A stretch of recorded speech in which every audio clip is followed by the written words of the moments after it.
Brilliant. First of all, Professor Tversky, thank you very much for accepting this invitation. And I'll read your mini bio. Barbara Tversky is a cognitive scientist who has been fascinated by memory, categorization, language, spatial thinking, event perception, and cognition, diagrammatic reasoning, design, and creativity. She has enjoyed collaborations with neuroscientists, computer scientists, linguists, philosophers, domain scientists, artists, and designers. She has served on many editorial boards, governing boards, conference committees, won a couple of prizes, is fellow of several societies, and serves as president of the Association for Psychological Science. She has held positions, some long, some short, at Hebrew University, University of Michigan, Stanford University, Columbia Teachers College, Malardalen University, and the Ecole Normale for Social Sciences. Let's welcome Barbara Tversky. Thank you very much. I'm trying to put on my video and not is succeeding. So, and the window isn't there. So I'm afraid I'll be in the dark for the moment. So thank you very much for inviting me. I wish I could be there to meet many of you. I always enjoy that, and thank you for that introduction. And Tora, thank you for your very interesting talk on the complexities of spatial reference systems. As she said, it's an area that we've worked on as well. But today I'm going to talk more generally about thinking about space, but even more using space to think. So all creatures must move and act in space to survive. Even plants, they need to move toward the sun, away from the wind, in order to thrive. So all thought begins as spatial thought, or that's my contention. It's the foundation, but not the entire edifice. So space is special. It's supramodal. We know about space not just from vision, but from hearing, from proprioception as we move around, from smells, from the feeling of the surface under our feet. And blind people can navigate quite well in space, often better than I. Knowing about space is essential to survival. If we didn't know how to get home at night or get food in our mouths, we'd be dependent on others forever. Thinking about space is the basis for other knowledge. I'll speak about that quite a bit. Our conceptions of space are not like geometry or physical measurement. They're systematically distorted depending on our perception and our actions in those spaces. The basic spaces that I've distinguished and others have are the space of the body, the space around the body in reach of hand or eye, and the larger spaces that we navigate that have to be put together from different experiences and from different modalities. But that's another talk, not for today.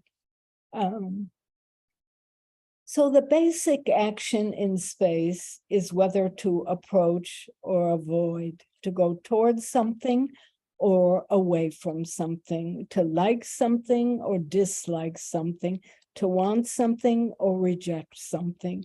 And that basic action that any creature, even viruses, must take is replete with emotion, positive going forward, negative going away.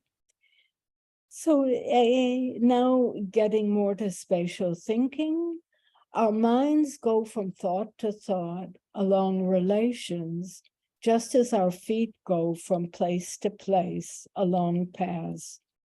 And our minds act on ideas just as our hands act on things. So going from place to place is our feet, acting on ideas, acting on objects is primarily our hands, although those of you who've watched the World Cup are well aware that feet and heads can do that as well. So I'll talk a bit about that, and the evidence for these contentions come from brain, they come from language, they come from graphics, and from gesture. So language, actions on objects get turned into actions on ideas.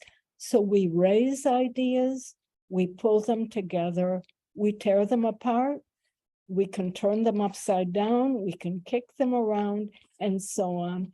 And it's almost impossible to talk about actions on ideas, thinking, without using the language of actions on objects.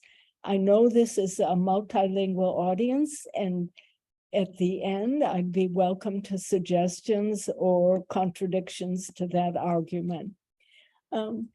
So these actions on ideas are expressed as words. I've just shown that, I hope, but also as gestures. When we raise ideas, we raise our hands. When we pull them together, we bring our hands together. When we tear them apart, we indicate that with our hands. So then we have figurative spaces. We talk about being out of depth, at the top of the class, feeling up, fell into a depression. Again, we have motion up is positive, motion down is negative. And I think this is true in many languages, if not all. We talk about getting closer to friends or ideas getting closer. We talk about thinking out of the box. So both more literal spatial language and more figurative spatial language is spatial. So when thoughts overwhelm the mind puts thought into the world. The mind can put thought into the world in the form of graphics, for example, our shopping lists, or multiplying, in the form of gestures. I just gave you some example, in the form of words, and again, I just gave you some examples. Gestures and graphics, I want to argue here, are a more direct form of expressing meaning than words. Words are, for the most part, indirect and purely symbolic. Now, I know there are exceptions to the purely symbolic point of view, but I think people would accept that the majority of our words are symbolic. They differ from language to language. So these, putting the mind in the world in the form of words, gestures, graphics, are cognitive tools. And we use them to augment thought, to enlarge the mind, but also to communicate thought. So cognitive tools expand the mind by offloading memory, our shopping list, and information processing, multiplying. They use space to represent literal and metaphoric space and action. They promote comprehension, inference, discovery, creation, and collaboration. And I will show you some of those soon. I also argue that these cognitive tools are uniquely human. There's plenty of work showing that other species create tools to augment their physical abilities, but I don't think anybody's ever seen a gorilla pointing, drawing a map in the sand for another gorilla. Again, this is a challenge. So first, I want to show you some videos of people thinking. And these are students, they're alone in a room. They're reading complicated descriptions about, in the first case, space, but also about how things operate, about schedules and time. We've tried a variety of things. I have probably 400 of these, 600 maybe. I'll only show you a few. So they're reading, they're students, they're going to be tested. They study hard, they can read several times, and they'll be tested later on the material. So this is the start of one of the examples they're reading. It's a spatial description. Etna is a charming town nestled in an attractive valley, entered on River Highway. River Highway runs east-west at the southern edge of the town of Etna. Toward the eastern border, River Highway intersects with Mountain Road, which runs north of it. It continues, and I think you can see it's difficult. So let me show you one student reading. Watch her hands. Whoops, let me go back.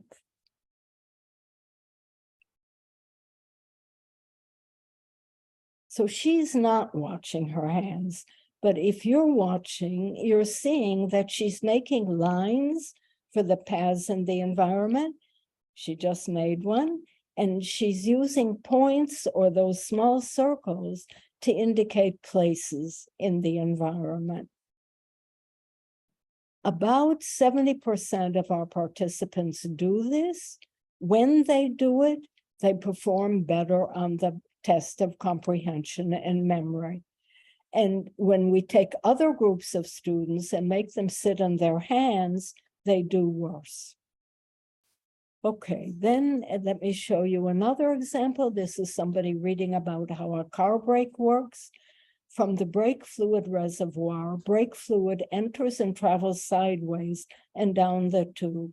As the brake fluid accumulates at the bottom of the tube, pressure is exerted on the small pistons inside the wheel cylinders.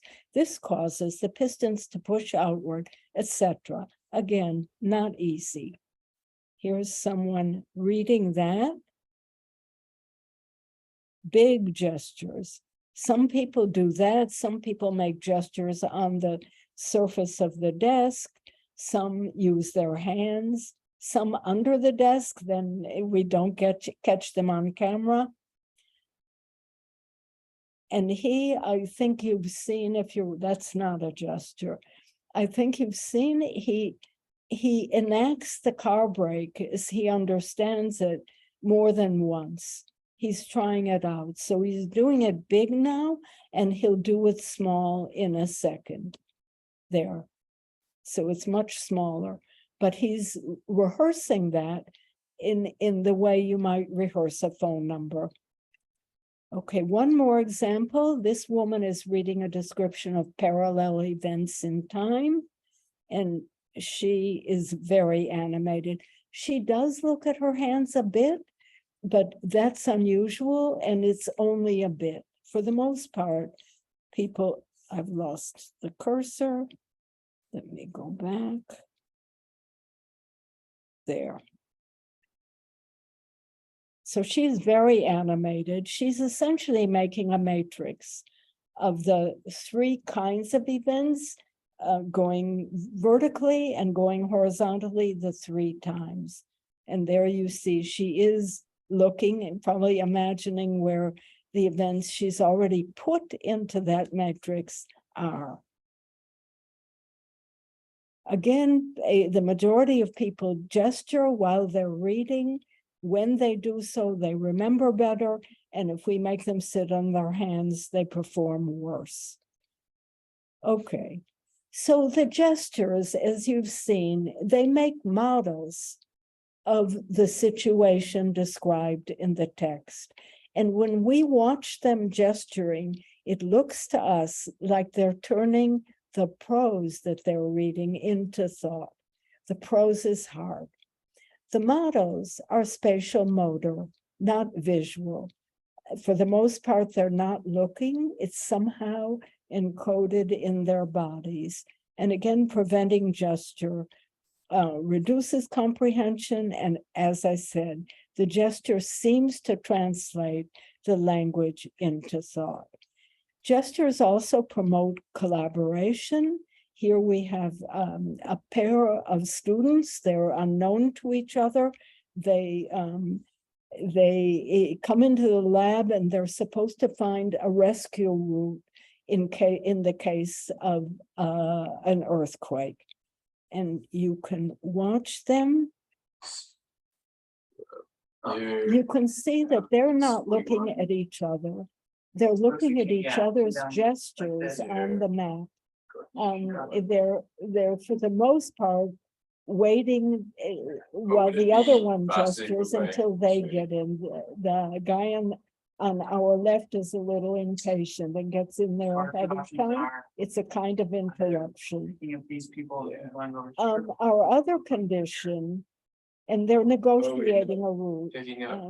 These people. Our other condition is separated people by a shower curtain so they could hear each other. They couldn't see each other, and they were looking at different maps. When people could work together, their maps were better. They contained far fewer errors, as Tora pointed out quite well. Language is not sufficiently precise to indicate exactly the spatial route. And in the case of the people who were separated by the shower curtain, their maps differed 30% of the time. Their maps differed, even though they had thought they came to agreement. So the gestures are more precise than the words. People look at each other's hands, not their faces. Their hands take turns. People are far happier with the collaborations when they can work together over the same map than when they can't, and they're much more collaborative. Their contributions are more equal, and they're working on the same task at the same time. Where are the words? I should have had a photograph from soccer, but here's one from basketball. I mean, these athletes are communicating one thing to their team, a different thing to the opposite team. They're doing it without words, and it's split second. There wouldn't even be time for words. Okay, gestures aren't just important for yourself, as you've seen in the basketball case, they're also important for others.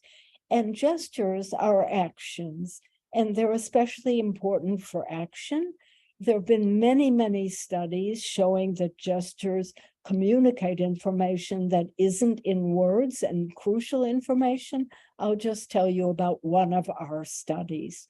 This was a study in which students watched videoed explanations of how a car engine works with gestures. Half saw gestures that express the actions of the parts of the engine. Half saw gestures that indicated the structure of the parts, the shapes, for the most part.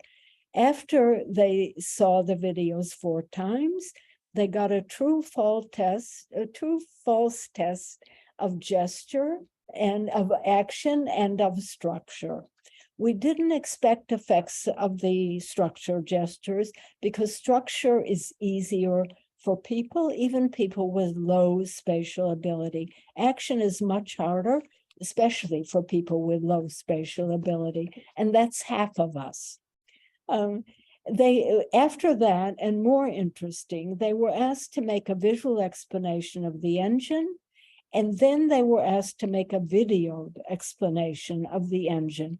We were especially interested in what gestures they would use, as well as the language. So this is a screenshot of the person who explained how the car engine worked. There was a rudimentary diagram there, which you can see. It's a bit like a weatherman. Of the crankshaft pulls the piston downward inside the cylinder, reducing pressure inside. So he showed the structural gestures, and if with any luck, he'll show here, let me get it. These are the action gestures. This small explosion pushes the piston downward again in the cylinder through its power stroke. Okay, they got this small explosion there. They had the same script, but different gestures. Nevertheless, and the verbal test could be answered just on the basis of the script. They didn't need the gestures to answer correctly, only the script.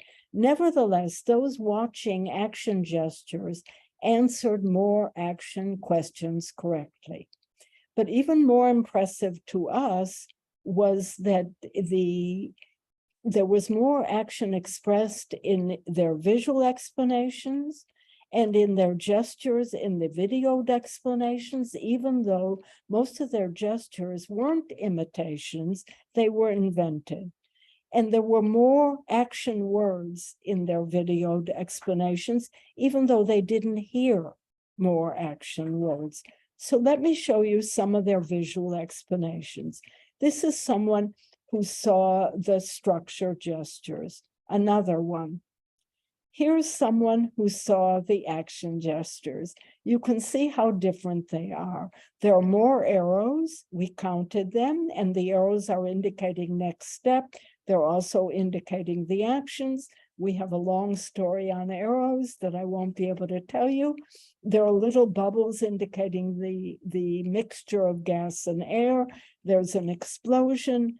These are very animated visual explanations. They got the 4 stages better when they saw action gestures. Here's another person.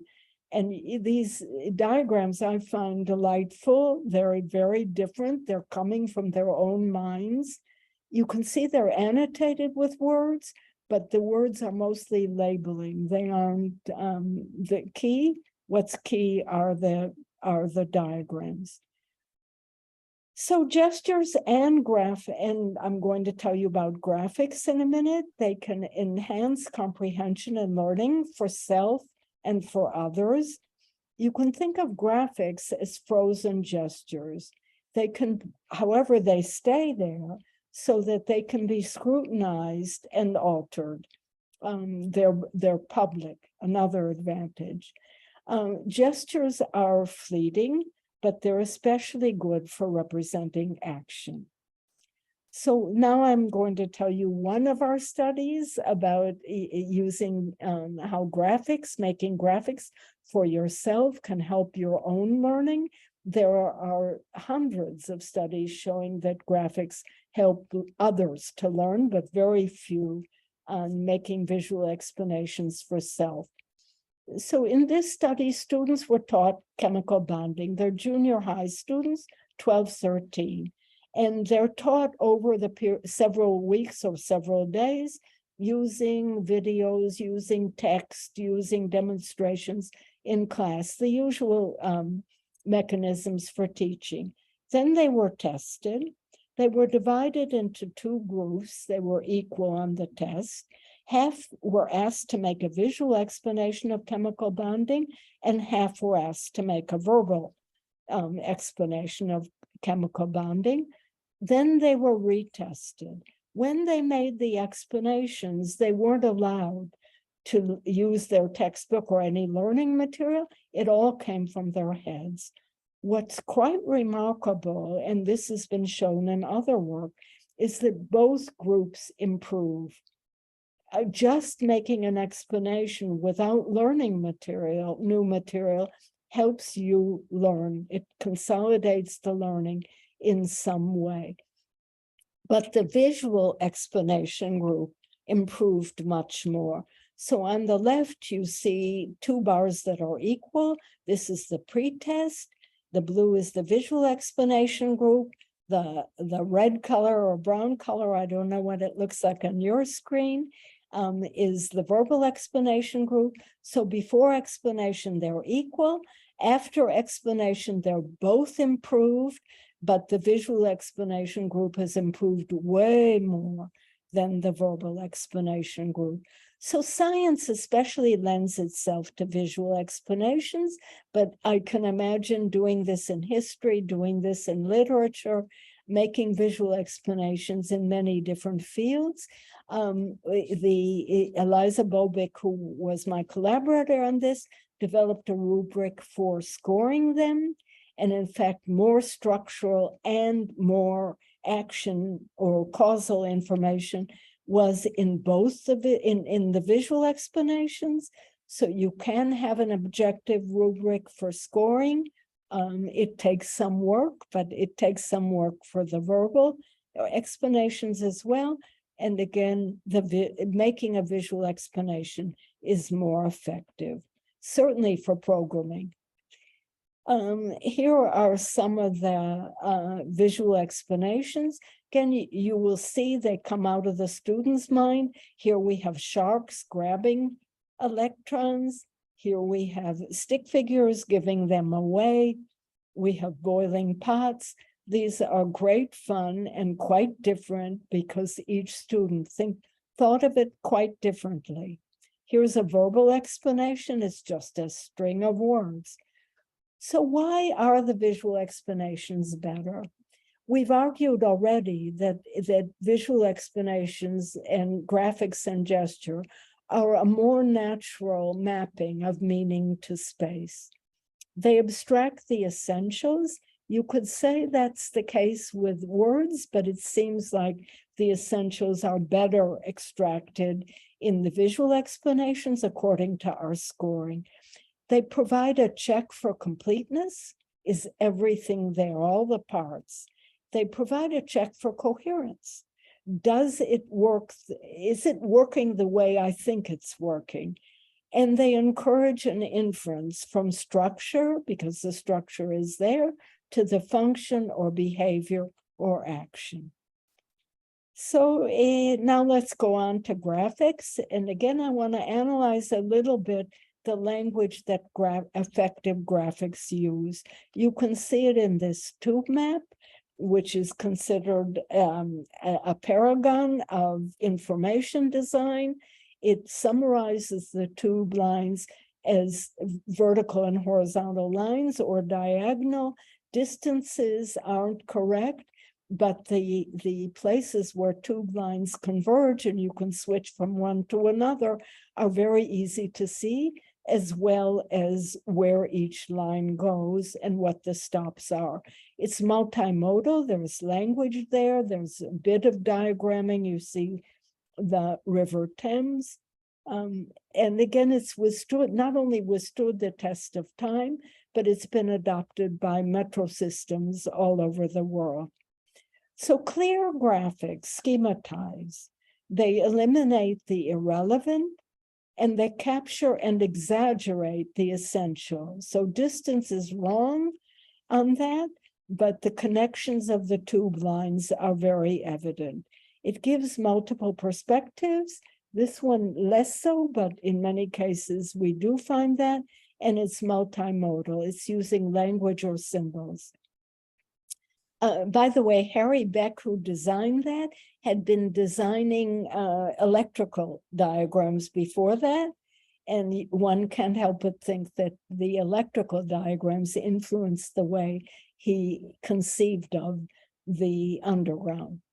So the tools of visual communication are spatial relations and marks or elements. And again, I'm arguing these can convey meaning quite directly. So a place in space, the vertical is loaded, probably because we're fighting gravity. Up is more powerful, good. We get stronger as we get taller.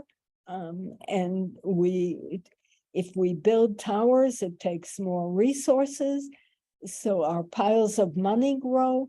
So fighting gravity is effortful, takes resources, takes health. We stand straight when we're feeling good. When we've fallen into a depression, we slump, or when we're sick. The horizontal is pretty much neutral, though it has enormous cultural influences, probably reading order, writing order, and in languages like English that go left to right, left has certain primacy. In languages like Arabic or Hebrew or Urdu, right has primacy. So there's a whole cottage industry working on horizontal, and the work is fascinating, but again, another talk. So we not just place in space, we use marks in space. And the marks can be iconic. I'm not using iconic in the Persian sense. I'm using it more casually. The icons can resemble what they represent, like a chair. They can be figurative, like the scales of justice or the White House. They can be schematic, like dots and lines. and I'll have more to say on that. They can also be symbolic, like pluses and minuses and words. So meaningful schematic marks. Points seem to indicate places or ideas. Think of networks of ideas or networks like the tube map, networks like road systems. So they're representing places, but conceptual networks are representing ideas. The places or points are connected by lines, which can be paths in real space or relations in conceptual space. We have arrows, they're asymmetric relations. We have things like containers, circles, blobs, squares, random shapes, and they can indicate sets where they're containing things, or they can represent areas in and of themselves. And again, we have parallels of all of this in gesture. You saw those earlier. So spatial relations. Let me just add to that. I've already talked about directionality. Proximity in space indicates proximity on abstract dimensions, proximity in graphs and charts, and centrality indicates exactly what the word says, being central in space or in some conceptual space. Okay, let me talk, I'll get back to that, but let me show you examples of putting graphics into the world that are ancient. They go back 70,000 years, maybe even earlier. This is the current oldest map known. It's 14,000 years old. It's about 2 inches by 1 inch by 1 inch, so it's tiny. It's a stone.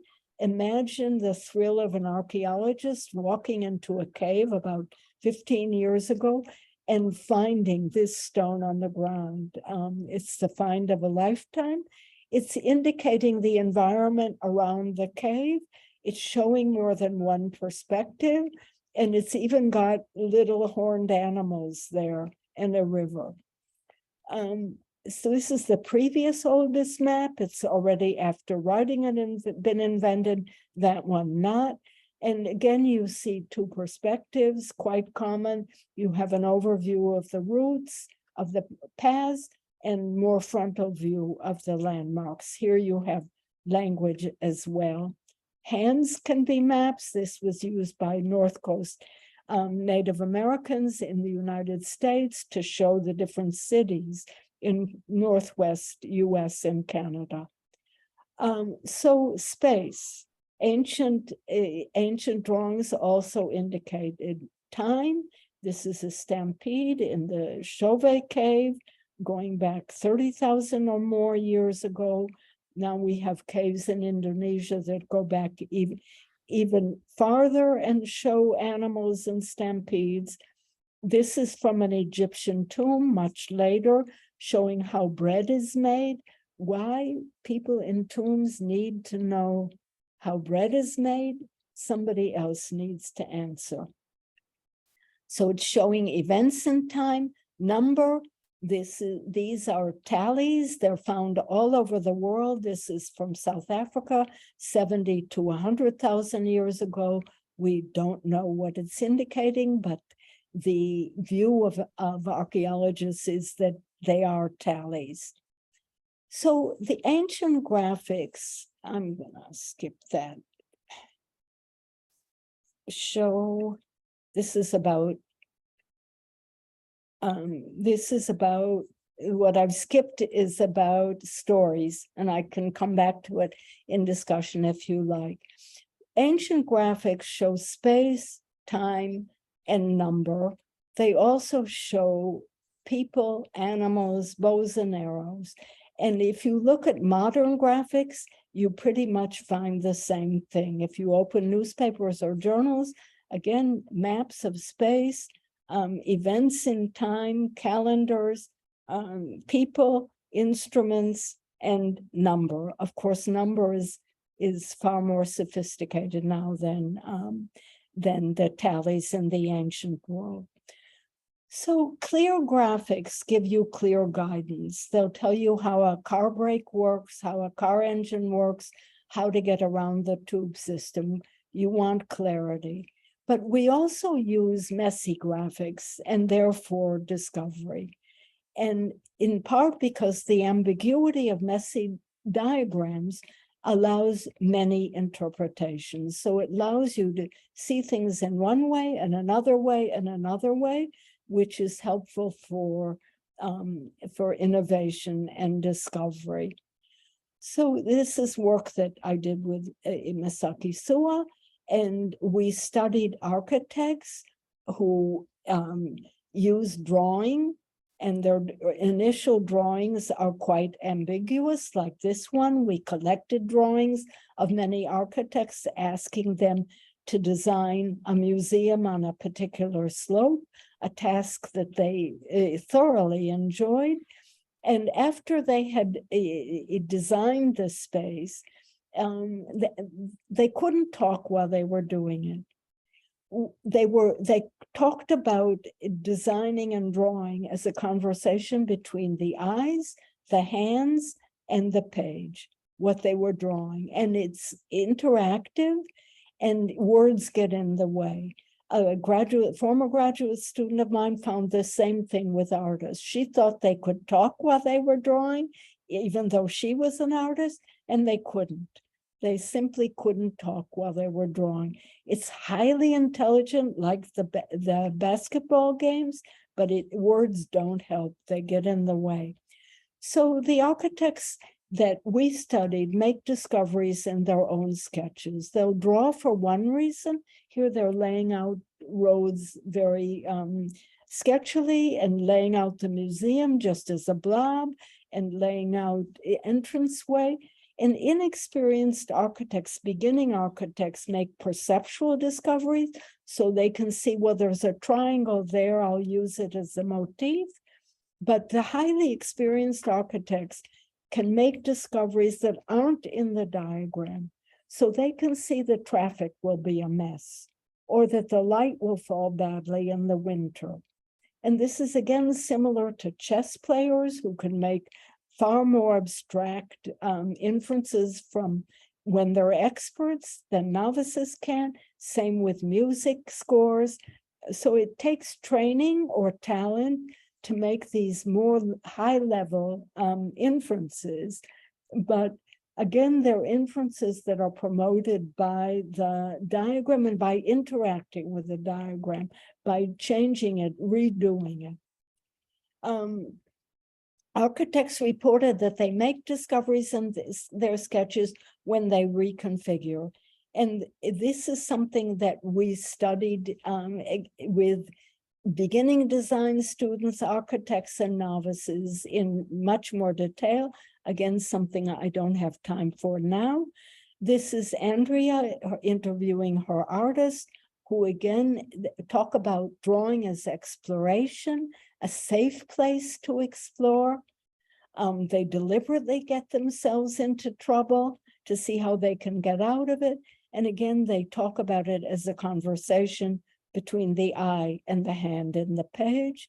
Ideas emerge from the page, and things they've drawn change identity as they keep drawing. So they talk about drawing as creating something from nothing. It enters other worlds. You create a world and play with it. It gets a life of its own. It's exploration. It focuses attention, engages, calms. It's fun and playful and safe.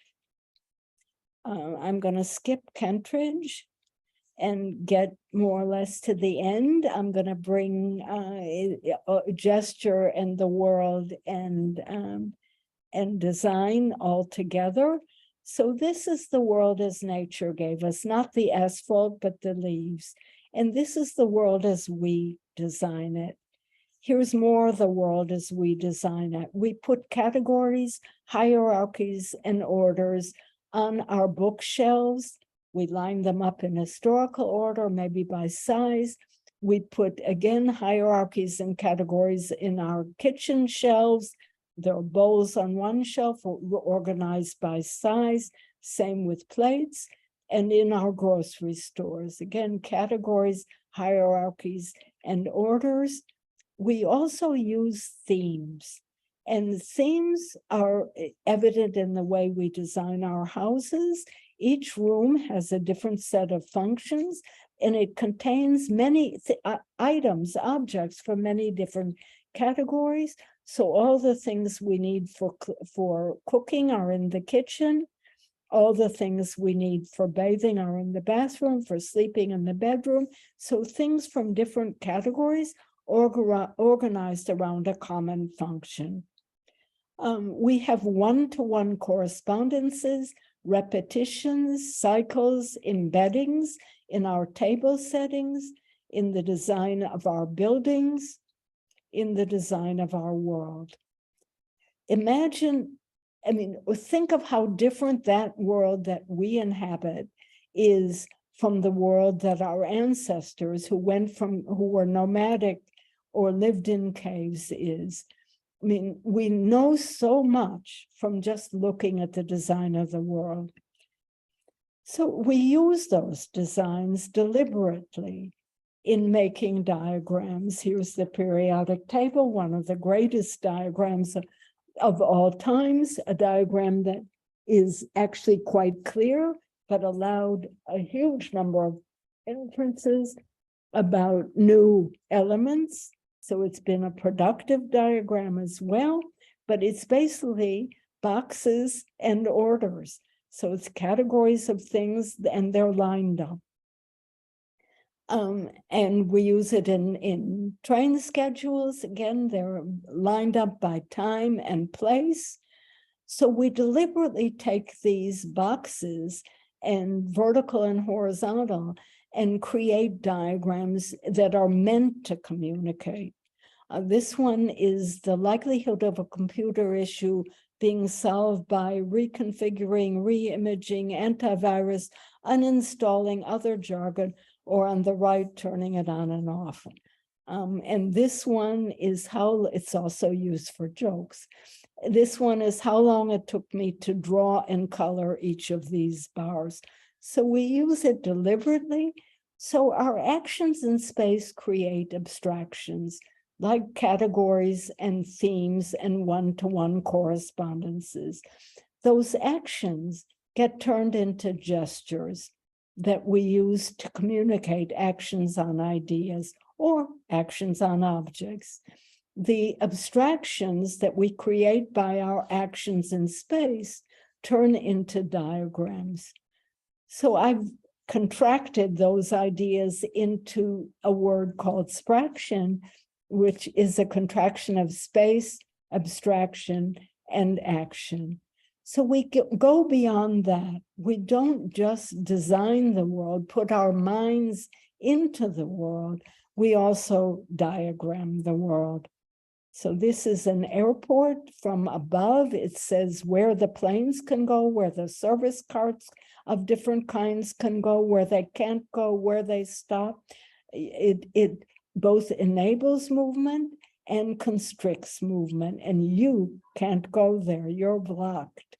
But your airport is designed in ways that should help you, not always.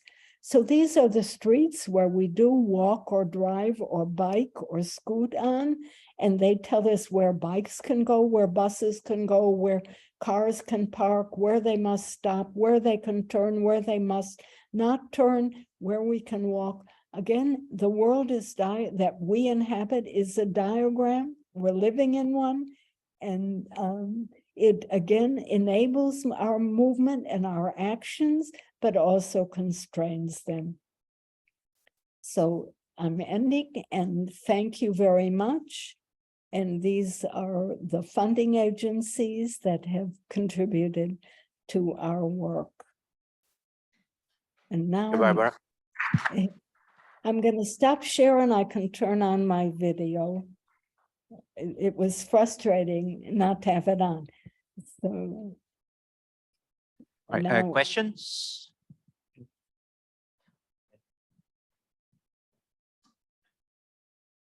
Thank you, Barbara, for a really interesting talk. I'd love to ask you something I've wondered about many years, since a colleague and I in the early 90s wrote about the dimensionality of information and how you unpack it and how you assign to the substrate and the carrier different dimensions, so to speak, to signal certain kinds of information. If there's a mismatch, as you say, between language, which we sort of experience in a linear way, right? Sort of linear dimension, it unpacks word at a time, versus the way the world presents itself to us, which is sort of two-dimensional, sort of visual flat, versus the way we experience the world, which is sort of three-dimensional, right? And when you want to explain something, either you have to make the time dimension go up and you make the same little picture up, you know, stack them like a movie, or you make time go typically left to right, and then you make multiple copies, two-dimensional copies of the same thing as it changes, as one of your pictures showed of the combustion engine. So my question is, how do you, in all your work, how do you think in our minds, what's the native representational power? Is it three-dimensional? Is it four-dimensional, that you can visualize the whole house and you can quickly think of the thing going up and down and in and out and anybody in any place as they walk through? Because eidetics, right, they put things in order, they put a temporal dimension on. But when you conceptualize something, what's our power in our mind? What's your understanding? Thank you. So, I mean, it's a fascinating set of questions, and it really is a set of questions. Most surfaces that we make graphics on or draw on are two-dimensional. They're flat. And of course, you're right that we move in a three-dimensional world. But thinking in three dimensions is hard for most people, really hard. And architects typically design using plans and elevations. And making 3D models, they do for clients, they might do when they're finished to test things out, but building in three dimensions initially is difficult.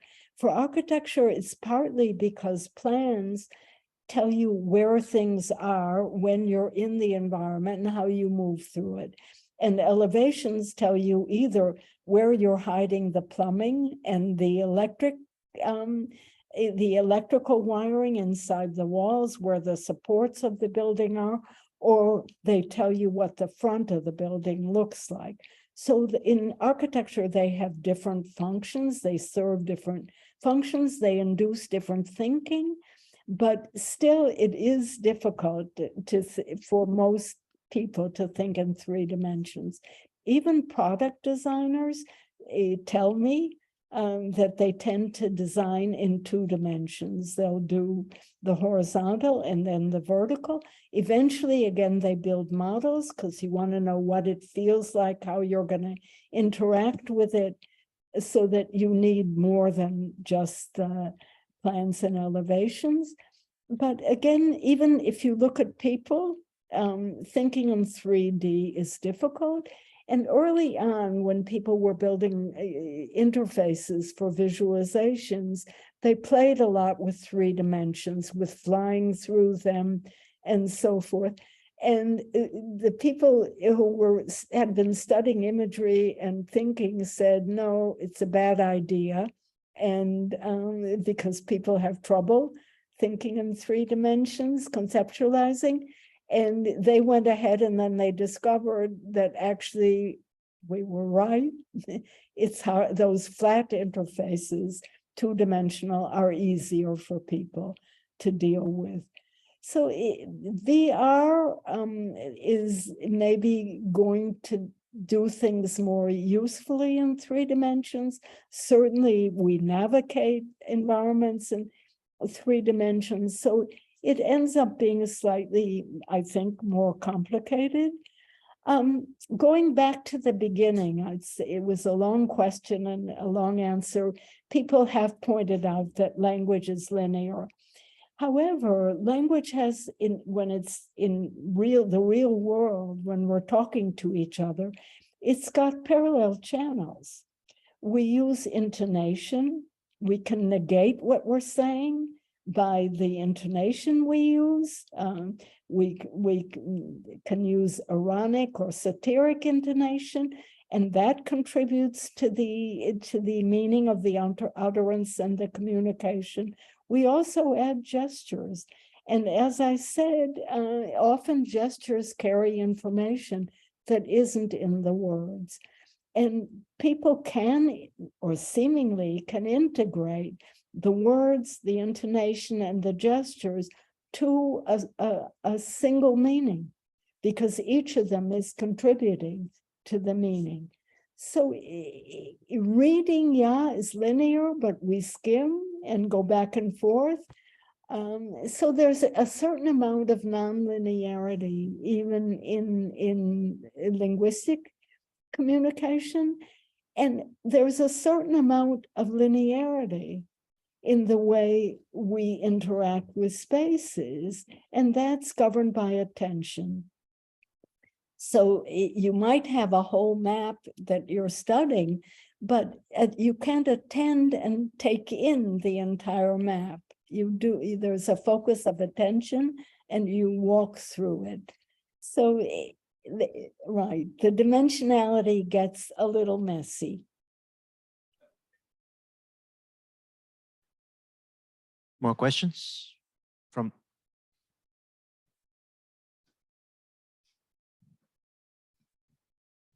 Thank you. That was a fantastic talk.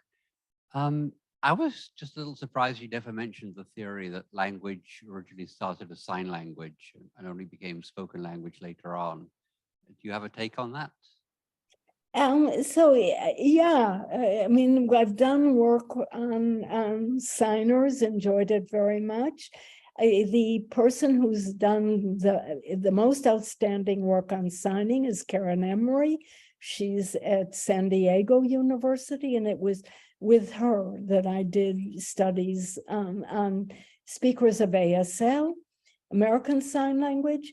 So people initially dismiss sign language as just being gestures, and it isn't. It's a full-fledged language with, and all of the gestures are meaningful, and there's a syntax, and it's complicated to learn, and second language learners don't perform as well as first. So it has all the characteristics of spoken languages, but because it's spatial, it can use space in all kinds of inventive ways that we can't use, or we can maybe supplement with gestures, but it does use space, vertical and horizontal, making size, place of the sign is all can be meaningful.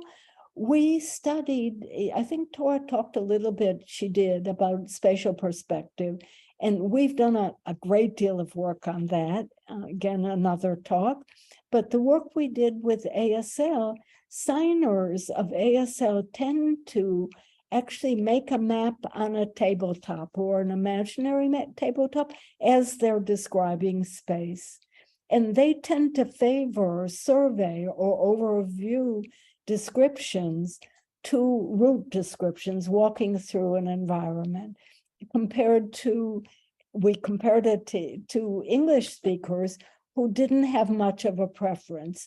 English speakers tend to use route descriptions of environments when there's one dominant path to go through the environment, and they tend to use these overview when there are many possibilities and landmarks at many different sizes.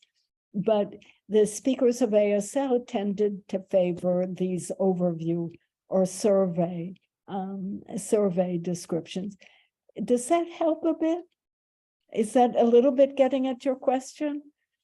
Yeah, it certainly touches on. I was specifically referring to the theory that language actually started as sign language, and sign language is primary. So the person that can answer that better than I, much better, is Susan Goldenmeadow. She's written about that extensively. Yeah. And Annie Swengas, they both studied deaf communities where there was no sign language and how it gets developed. And the grammar or the syntax seems to take a couple of generations to develop, so it can start depictively, just as written language. Hieroglyphics and Chinese started as picture language, but it didn't last. And even the picture languages there were became highly schematized. And the same thing again happens with sign as it develops. So different communities will have different signs for the same object, just the way we can make different icons for different objects. And the syntax seems to develop over generations. That's my understanding. It's not my field, but that's what I've learned from Annie and Susan. Yeah, it's a very interesting set of questions. I agree. Thank you. I'm told, by the way, that there's and I've forgotten the name, I shouldn't have, the person who did this research, it's 20, 30 years ago, that there's an Aboriginal community that tends to talk around a circle, and there's sand there. And as they talk, they make sketches. And that's almost mandatory, the sketching. So perhaps some of you who are in Australia now know more about that, and I'd be really curious if you could point me to more on that. Very many Aboriginal languages have a sign language version. It's quite common. I hadn't heard about the sketches.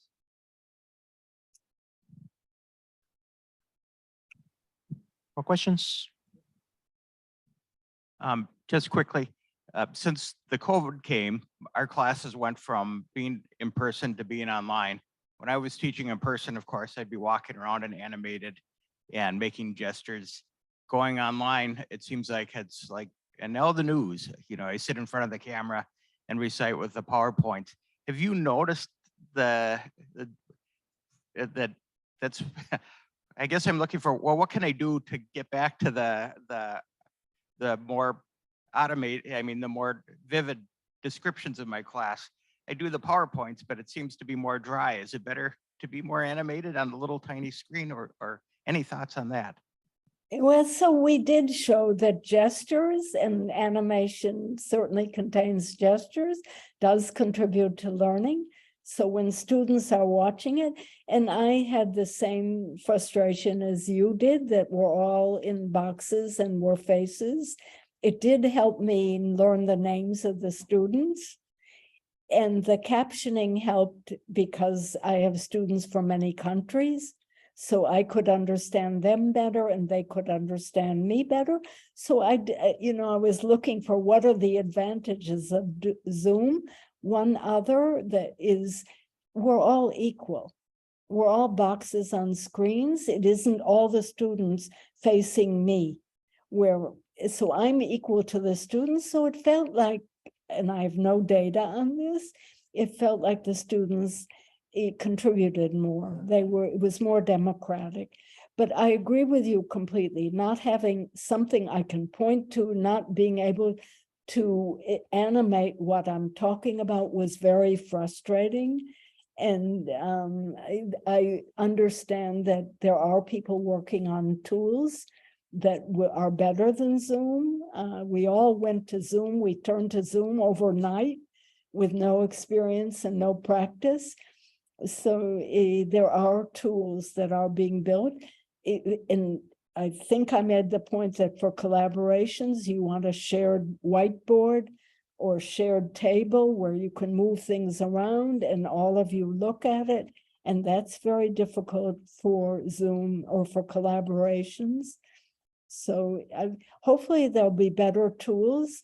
You worry a bit about size, that screens are small and whiteboards are bigger, but still, I think the online tools can be improved. Yeah, well, I'll jump in with a question that's related to that. Have you considered putting the wrong gestures on a distinct discourse? It's to see whether this, if you video someone explaining a happy story using their gestures, but then instead of telling the happy story, you put some other story, would that change the meaning of the story or maybe the emphasis? Well, a nice question. I don't know anyone who's looked at that. I mean, are you asking, would my gestures be different if it was a happy story than a sad one? Is that part of your question? Oh, it certainly will. Telling to like record yourself telling a happy story, but instead of telling a happy text yourself, you use some other text behind. So the gestures will be different. The gestures will be related to one story and not to the other. Whether would that make the meaning of the story different, happier, by using gestures from a happy story? See what I mean? I'm not sure if I could. Yeah, that's interesting. I don't know of anyone who's tried it. Go for it. I mean, it would be extremely interesting. I know that there has been some work. I mean, facial expressions are also gestures of sorts, and they're probably more tuned into emotion than hand gestures or body gestures can indicate depression or happiness just by posture, but faces are more subtle and express more emotions. And there has been work on mismatches of facial expressions and words, and on suppressing facial expressions while you're watching something that is replete with emotion. I'm not up to date on that work because it's usually people studying emotion directly.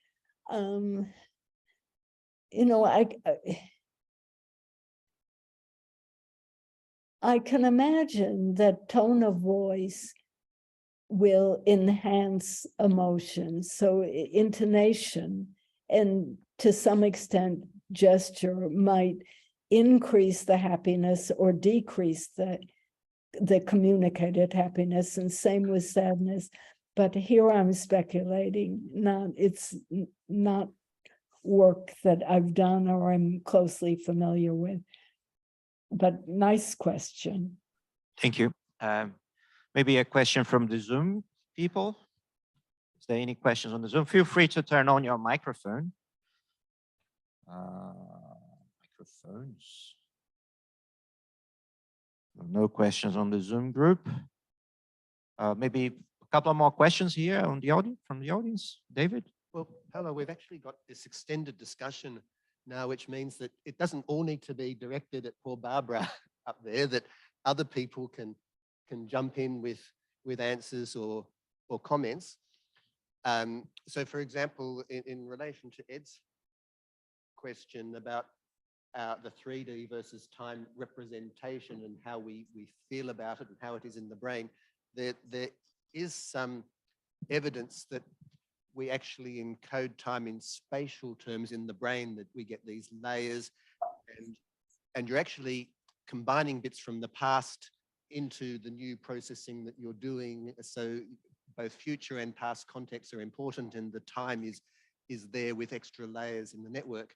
And conversely, with our stereo audio and vision, we've got fast myelinated fibers across the corpus callosum, and then a gradual mapping and orientation in terms of the time where the signals synchronize for the sound from the different ears or the vision from the different eyes.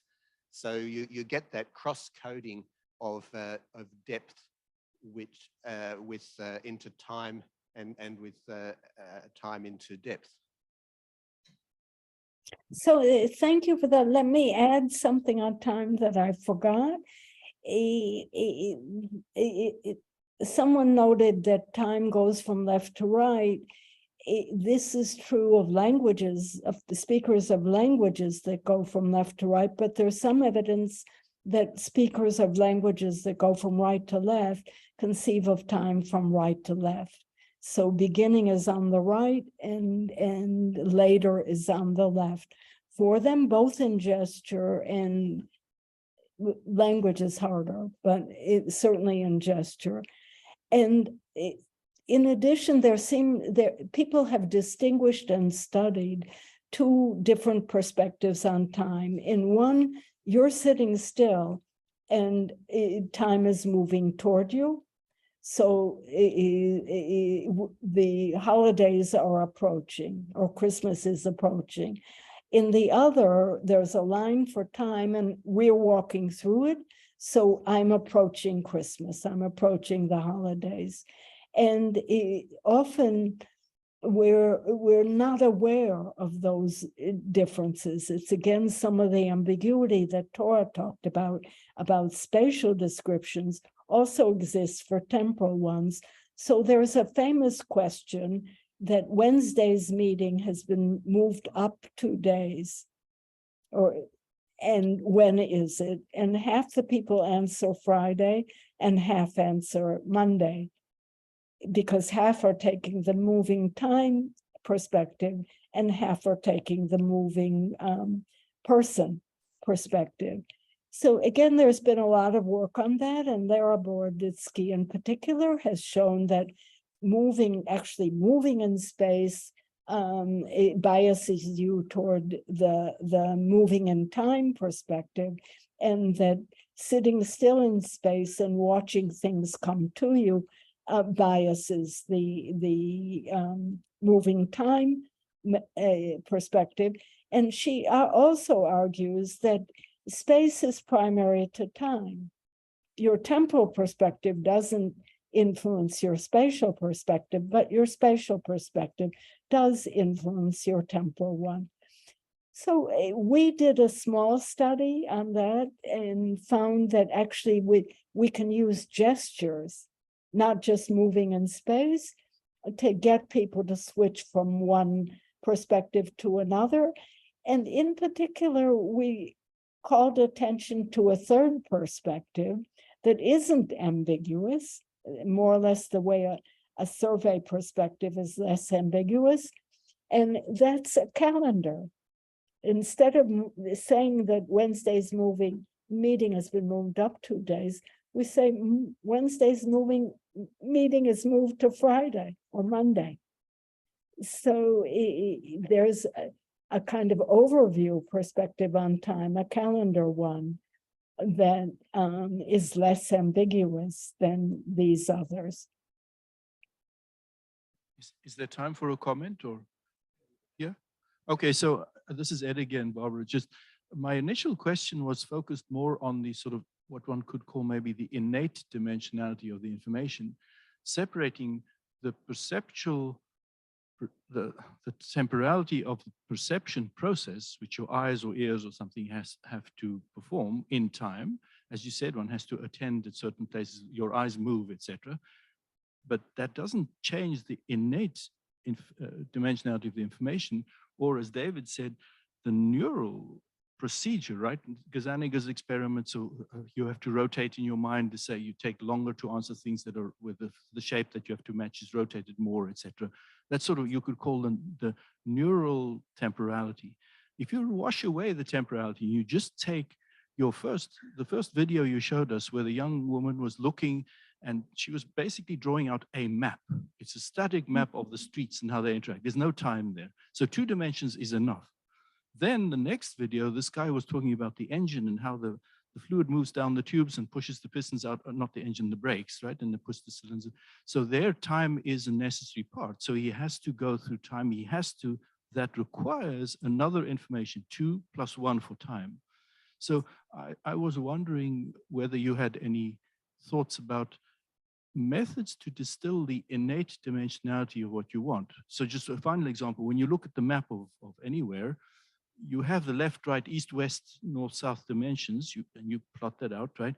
But when you put the cities in on their places, the substrate gives you the position. But if you want the city size, you have to add another dimension. So you make a big circle or a small one. If you want the city name, you have to add another dimension. Then the size dimension doesn't give. If you want the city something else, you have to have the color or something. Every time you add a piece of innately different information, in its dimension, let's call it that, you have to add a corresponding piece of information on the substrate in the carrier to give you that. How you perceive of that and how you process that's a different thing. That was my question. Have you found in your work something moving toward that innate dimensionality, how one could tease that out? I'm just curious. Thank you. You confuse me with innate. It's again the paucity of language and the I kept thinking innate is innate to being human. And you, I think, mean innate to the ideas that rather than to a person. So I was confused by your question. So let me tell you an experiment that I didn't say about arrows. We gave, and this was part of a set of studies that we call empirical semantics. So we gave people descriptions of things like a car brake or a bicycle pump. And the descriptions were either spatial descriptions where the parts were related to each other, or they were causal, telling you how the bike pump worked. And then we asked them to make a diagram. And when they hear a spatial description, there's no time there, only space. They make a sketch of the bicycle pump and label the parts. When we give them a causal description or a behavioral description from beginning to end, then they use arrows, and it has time in it in the way that the car brake description did. That again was a causal description. And he was showing one step after another. And people do that in diagrams as well. And we did the opposite. This is the empirical semantics going back and forth. We gave people either diagrams without arrows or diagrams with arrows, and asked them for a description of what was depicted in the diagram. So if we gave the bicycle pump just without arrows, people gave us a structural description where the parts were relative to each other. But if we had arrows in the diagram, they gave us a causal temporal description. So there, we could take either perspective, a spatial one, or a temporal causal one, and we got both out, depending on either the diagram or the language. But I think you're asking a deeper question, and that's when I put in a map icons for what the areas produce for the lakes, the rivers, and all sorts of other geographic information. How do people deal with that? Is that what I mean, you can overload and they won't deal well. They might not be able to understand your symbols. No, I was trying to, I don't want to belabor this, but I was trying to get at, from an information theoretic point of view, what is the minimal number of independent channels, so to speak, you need, I called them dimensions before, to communicate what you want to communicate. If you have the population of a city and the name of the city and the lat long of a city, you need 4 channels. The lat long on a 2-dimensional map plus the carrier, that's the substrate, plus the carrier, where you have then something that indicates size and something that indicates name. You cannot do it with less than 4 elemental things.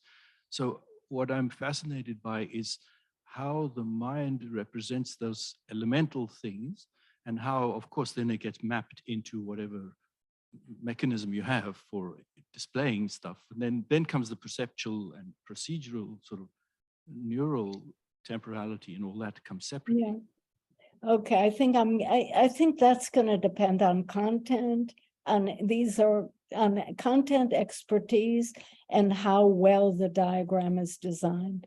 And there's a meeting every couple of years of people that make visualizations across the sciences.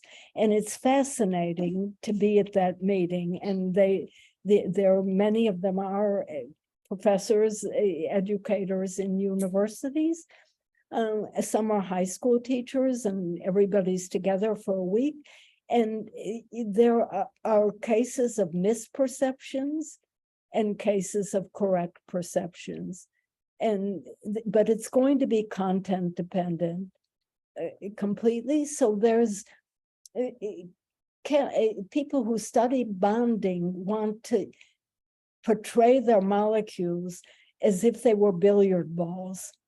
And oxygen is red and hydrogen is white, or vice versa. And they're moving around and they're going to bond in the animation.